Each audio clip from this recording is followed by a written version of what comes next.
Hello everyone, আসসালামু আলাইকুম। আশা করি সবাই ভালো আছেন। আরেকটি রেসিপি নিয়ে চলে আসলাম। দেখেই বুঝতে পারছেন রেসিপিটা কি। গরুর মাংসের কালাভুনা। যে কোনো মেহমানদারিতে বা বাসায় নিজেদের জন্য এই রেসিপিটি কিন্তু একেবারে পারফেক্ট একটা রেসিপি হতে পারে। তো চলুন আপনাদের সাথে পুরো রেসিপিটা শেয়ার করি। আমি একেবারে অল্প পরিমাণ মাংস দিয়ে আজকে এই কালাভুনাটা করব।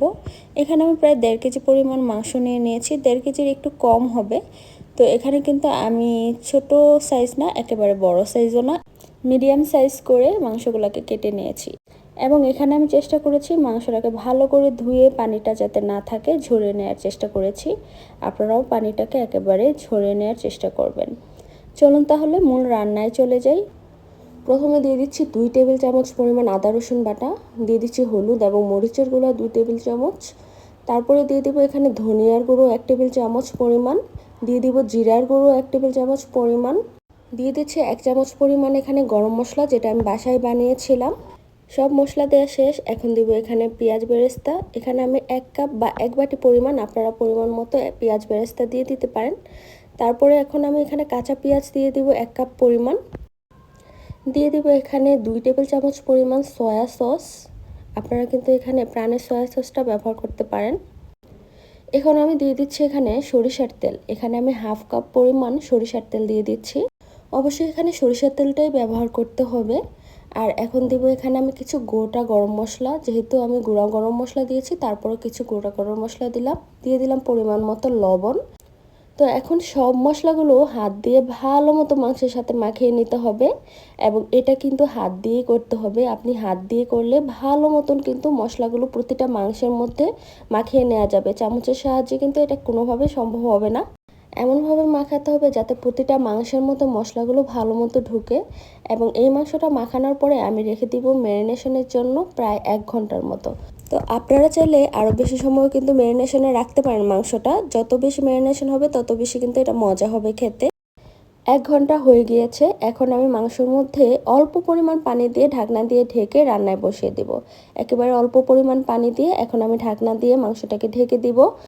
এবং রান্নাটা হবে একেবারে মিডিয়াম হিটে। একেবারে চুলাটা কিন্তু বাড়ানো যাবে না, মিডিয়াম হিটেই রান্না হবে। এই রান্নায় আর কোনো পানি দিব না, কারণ মাংস থেকেও পানি উঠবে। এই পানি দিয়ে কিন্তু পুরো মাংসটা রান্না হবে। দেখতে পাচ্ছেন কত পরিমাণ পানি উঠে গিয়েছে। এই পানি দিয়ে কিন্তু রান্নাটা পুরো শেষ পর্যন্ত হয়ে যাবে। মাংসটা পারফেক্টভাবে সিদ্ধ হবে।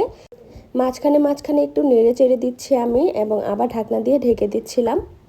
যেহেতু কুরবানির ঈদ একেবারেই চলে এসেছে, আপনারা কিন্তু এই রেসিপিটা ঈদের দিন করে নিতে পারেন বা মেহমানদের জন্য করতে পারেন। যেহেতু ঈদুল আজহা, আমি আপনাদের সাথে আরও কয়েকটা মাংসের রেসিপি শেয়ার করার চেষ্টা করব। যতই পানিটা শুকিয়ে আসছে মাংসের, ততই কিন্তু কালা ভুনার কালারটা চলে আসছে। দেখতে পাচ্ছেন ধীরে ধীরে কিন্তু কালার চলে আসতেছে কালো ভুনার। এই পানিটা পুরো শুকিয়ে যাওয়া পর্যন্ত কালো ভুনার পুরো কালারটাই চলে আসবে। যখন পানিটা এই পর্যায়ে শুকিয়ে আসবে তখন বারবার নেড়েচেড়ে দিতে হবে। খেয়াল রাখতে হবে নিচে যেন লেগে না যায়। মাংসটা যদি এই পর্যায়ে লেগে যায় তাহলে কিন্তু মাংসের স্বাদ একেবারেই নষ্ট হয়ে যাবে। মাংসটা কিন্তু মোটামুটি ওয়েল ডান হয়ে গিয়েছে। এখন চলুন রান্নার পরবর্তী স্টেপে। এখন রান্নার সবচেয়ে ইম্পর্টেন্ট যে জিনিসটা সেটা করব। একটা কড়াই বসিয়ে দিয়েছি। এখানে দিয়ে দিব আমি সরিষার তেল 1 কাপ পরিমাণ। এবং 1 কাপ সরিষার তেল গরম হয়ে আসলে আমি দিয়ে দিব এখানে 4 থেকে 5টা পরিমাণ শুকনো মরিচ। এগুলো এভাবে আস্ত করে আমি দিয়ে দিয়েছি।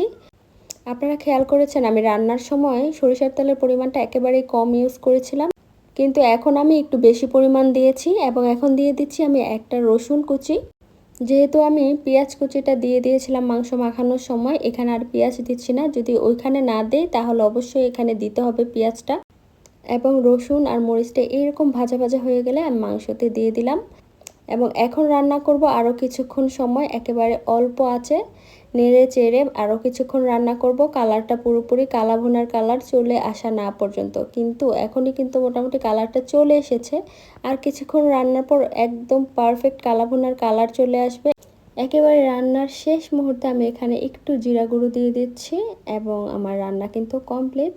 আপনারা এই রান্নাটা কিন্তু কুরবানির ঈদ বা যে কোনো মেহমানদারিতে রান্না করে নিতে পারেন, বা নিজেদের জন্য কিন্তু যে কোনো সময় এই রান্নাটা হলে আর কিছু লাগে না। তো আশা করি আপনাদের এই ভিডিওটি ভালো লেগেছে। দেখতে পাচ্ছেন কি লোভনীয় হয়েছে। এটা চট্টগ্রামের ঐতিহ্যবাহী কালাভুনার মতো না হলেও এটা কিন্তু খেতে তার থেকে কোনো অংশে কম না। তো আপনারাও ঝটপট বানিয়ে নিন এই কালাভুনা রেসিপিটি। ভালো থাকবেন সবাই। নতুন কোনো রেসিপি নিয়ে আবারও হাজির হয়ে যাব। আল্লাহ হাফেজ, আসসালামু আলাইকুম।